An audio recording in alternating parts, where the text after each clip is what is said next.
Welcome, Mr. Wells, and like the others, you have 5 minutes, and if you could provide a copy of the presentation to the director's office, that would be helpful. Thank you.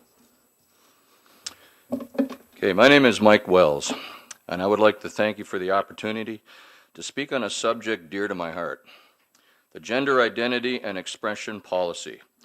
To me and others, this is just another way of grooming of the children they teach by this school board, adding a no-tell parents policy on their child transitioning. With this policy, the teacher takes the word of an impressionable, ill-informed, emotional minor frightened to tell their parents of their transitioning due to the possible repercussions associated with their decision. The teacher, it appears, does not have to use common sense and the truth of the child's family life to determine the child's safety. The truth, it seems, lies with the child and the parents. However, this school board wouldn't have any knowledge of this, as your policy in place prevents you from finding this out. Your pat on your back for initiating the policy would be justified if not for the fallout of the families you unjustly and self-righteously destroyed, all the while going against the trust in this school board to keep their child safe from any harm whatsoever. Now, had you introduced a third party, such as a counselor to assist between the parents and the child, educating them on transitioning and the life-changing consequences of their actions would have been a better place to start. Breast augmentation, penis removal, chemical castrations are just to name a few of the physical portions of this decision. The pain, the peer pressure, the ridicule, the lack of self-esteem, the fear, and most importantly, since you remove the parents and family from the equation, the lack of support, compassion, and the love for this child is the beginning of the mental portion of this equation. When I was young, I endured abuse at the hands of my parents. I was chained to the front yard like a dog because my mother wanted to sleep. I was strapped so bad that at gym time, wearing shorts with brutal marks all up and down the backs of my legs and hidden areas, having to give some lame excuse why I had them. In both instances of clearly abuse, no one said anything.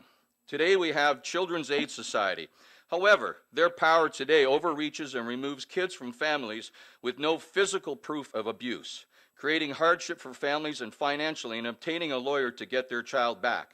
This school board, whose job it is to teach and protect the child in the school system with zero policy on bullying and abuse, allows an adult teacher to make a decision for this minor based on potential consequences for this minor's decision to transition. Where is there abuse from the parent? Or is this based on possibility of abuse from the parent?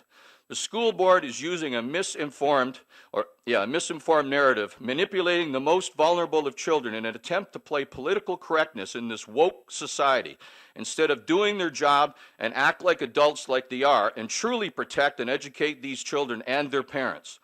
Who do you truly believe has the best interest in the child at heart? The parents that had the child, support the child, love the child, or a self-righteous, misinformed, dispassionate school board that will never support them throughout the years of their life? I have a few stats here for you. The suicide rate here in Canada accounts for a staggering 24% of all deaths to be among 15 to 24-year-old children. The teens today here in Canada account for the most suicide attempts than any other age group in Canada. Think if these children had got the support and love they so desperately needed, how much lower those numbers would be. This school board can neither love nor support a child they know nothing about, but the parents sure can and will be there for most of that child's life. The school board needs to remove itself from the equation of grooming these young, impressionable children and simply teach the education until such time that they are old enough and mature enough to make an informed, intelligent, educated decision in transitioning through research, third parties such as counselors, and parent involvement and support. Furthermore, this policy needs a motion to be removed and reviewed with informed education, such as a time as its content is clearly in the best interest of the child and their parents or guardians. And I approve this message.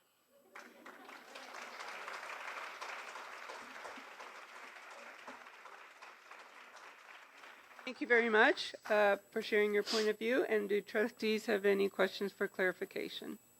over here. Trustee Hawkins? Yeah. Thank you, and through you, Madam Chair.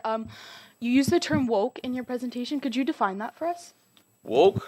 Well, we have very similar. When you're dealing with when you're dealing with things that are basically direct, that we would normally talk about in here, that's considered direct. When you're dealing with a woke society, meaning that instead of like we're talking about earlier, we're talking about police, right? You don't want policing involved in the educational system.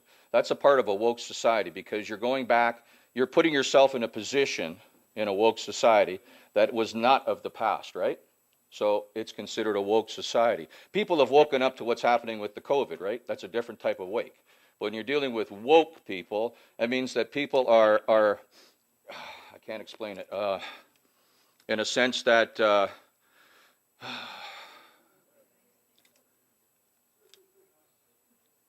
I'm sorry? I can define, I got it in my head, but it's kind of stuck on me here. That's okay, thanks for trying. It's basically, when you're dealing with a woke society, it's basically going against all the fundamental grains of what's going on there and complying with just about anything that's out there. A woke society, to me, is somebody who's complying and going along with the grains of whatever the government, whatever anybody else is pretty much telling, without actually waking up and realizing there's issues out there that need to be addressed, to doing the research that you need to do, like against COVID. In other words, everybody's giving themselves the jab. Well, that's the woke society because they don't want to know what the truth is. But at the same time, when the truth is out there, they just ignore it and they tell you that I'm the guy that's bad because I'm the one who's unvaccinated. Well, that's the woke society. Thank you. Thank you very much. Any other trustees? No? None? No? Thank you very much.